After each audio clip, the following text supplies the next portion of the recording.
Assalamualaikum warahmatullahi wabarakatuh. Selamat pagi. Bagaimana kabarnya hari ini? Bu Enya harap kalian selalu berada dalam keadaan sehat ya. Pada video kali ini Bu Enya akan memulai mengajar di tema yang baru, yaitu tema 4, sehat itu penting. Apakah kalian sudah menerima bukunya? Nah, fokus kita pada video kali ini adalah mata pelajaran ilmu pengetahuan dengan materi sistem peredaran darah pada manusia dan hewan. Tujuan pembelajaran kita kali ini adalah yang pertama, agar kalian bisa mengenal dan menjelaskan apa itu sistem peredaran darah pada manusia dan fungsinya. Yang kedua, dapat menjelaskan sistem peredaran darah pada hewan. Dan yang ketiga, dapat menjelaskan manfaat dari sehatnya sistem peredaran darah. Oke, kita mulai ya. Apakah kalian pernah mendengarkan denyut jantungmu sendiri? Jika kalian ingin merasakannya, silakan letakkan telapak tangan kananmu di dada bagian sebelah kiri. Jantung merupakan organ yang sangat penting bagi tubuh kita. Jantung berfungsi untuk memompa darah ke seluruh tubuh. Darah yang dipompa oleh jantung ke seluruh tubuh mengandung oksigen dan zat makanan yang berfungsi untuk metabolisme tubuh. Apa itu metabolisme? Metabolisme adalah segala proses pembentukan dan penguraian zat-zat yang terdapat di dalam tubuh.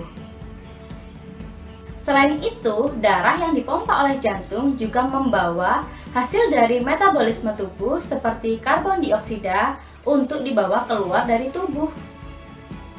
Mengalirnya darah yang dipompa oleh jantung di dalam tubuh disebut sebagai sistem peredaran darah. Sistem peredaran darah kita tersusun atas jantung, pembuluh darah, dan darah. Untuk lebih mengenal tentang sistem peredaran darah manusia, yuk saksikan video berikut ini. Halo teman-teman, masih ingat kan pembahasan kita pada bab sebelumnya? Itu loh tentang sistem pencernaan manusia dan hewan. Nah, hari ini Mama bantu kita ya buat membahas tentang sistem peredaran darah pada manusia. Oke, Pipo.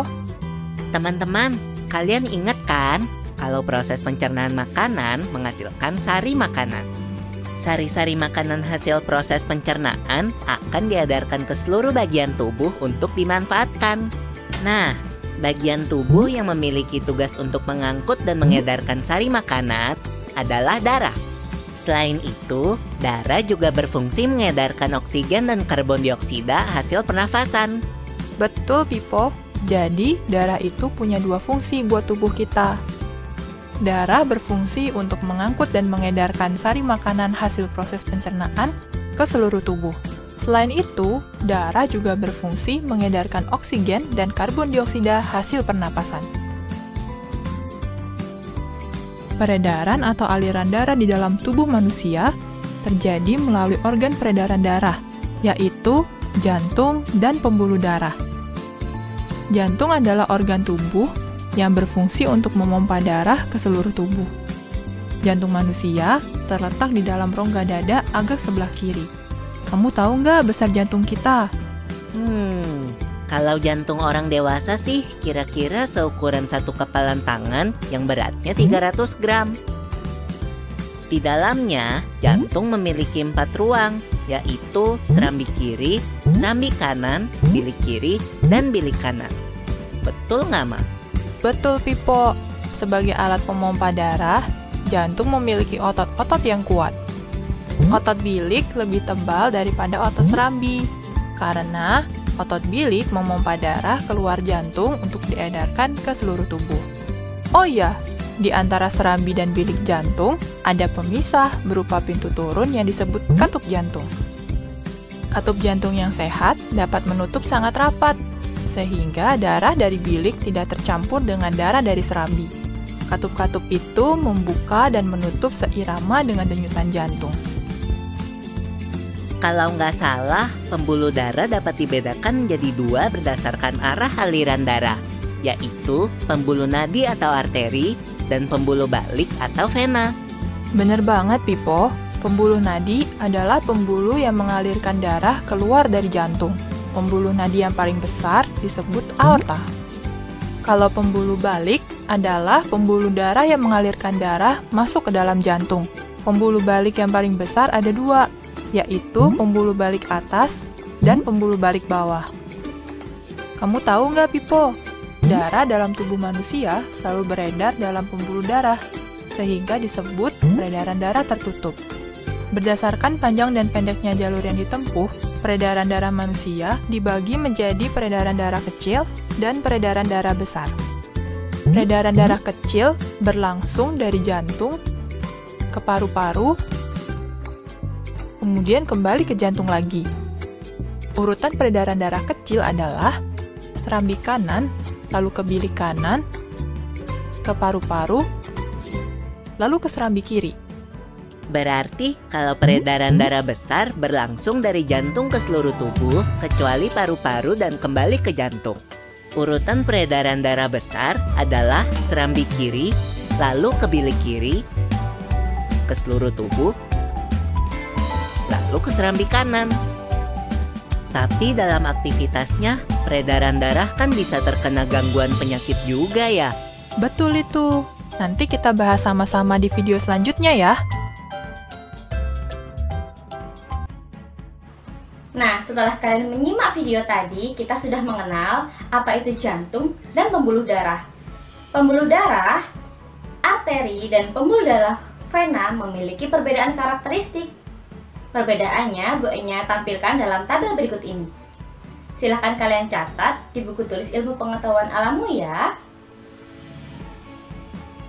Oke, setelah kita tadi sudah mengenal tentang apa itu jantung, pembuluh darah, beserta perbedaan karakteristiknya, berikutnya Bu Enya akan menjelaskan tentang darah, karena sistem peredaran darah kita tersusun atas jantung, pembuluh darah, dan darah.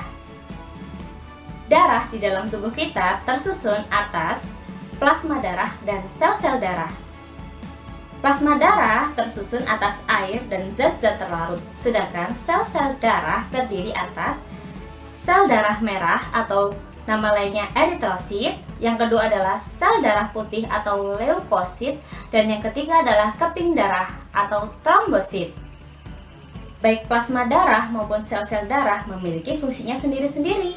Antara lain, yang pertama adalah plasma darah. Plasma darah memiliki fungsi untuk mengedarkan zat-zat makanan ke seluruh tubuh. Yang kedua, sel darah merah atau eritrosit memiliki fungsi untuk mengedarkan oksigen ke seluruh tubuh.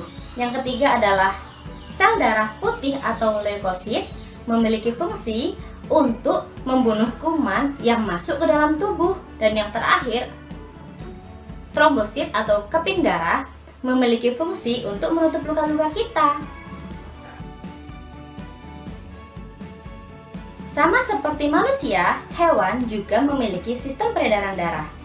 Sistem peredaran darah pada hewan terbagi menjadi dua macam. Yang pertama adalah sistem peredaran darah terbuka, dan yang kedua adalah sistem peredaran darah tertutup. Pada sistem peredaran darah terbuka, darah tidak selalu berada di dalam pembuluh darah. Tekanan alirannya pun lebih lambat. Sedangkan pada sistem peredaran darah tertutup, darah selalu mengalir di dalam pembuluh darah dan tekanan alirannya lebih cepat. Perhatikan sistem peredaran darah pada beberapa jenis hewan berikut ini.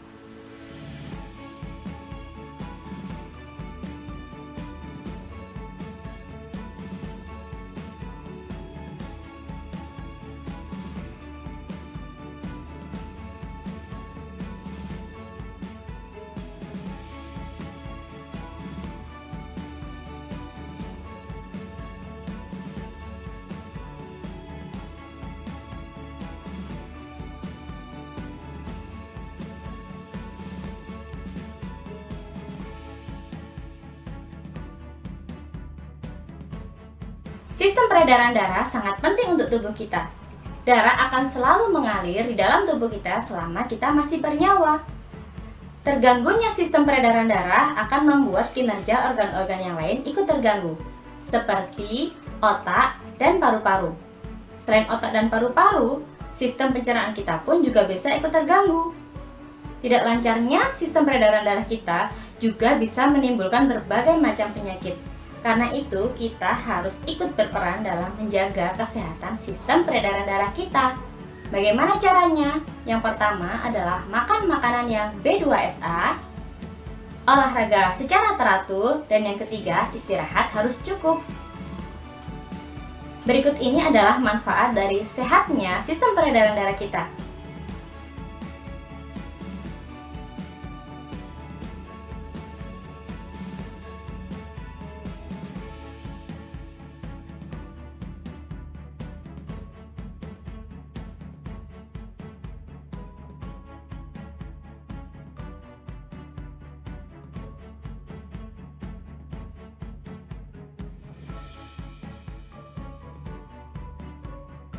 Nah, setelah kalian menyimak tentang materi kita hari ini, Bu Enya akan memberikan kalian tugas.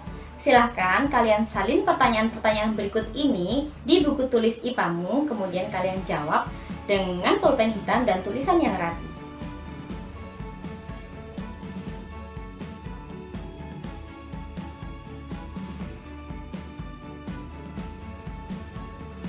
Oke, selamat mengerjakan. Ditunggu ya hasilnya. Jangan lupa juga untuk mengerjakan tugas PPKN hari ini. Selamat mengerjakan. Wassalamualaikum warahmatullahi wabarakatuh.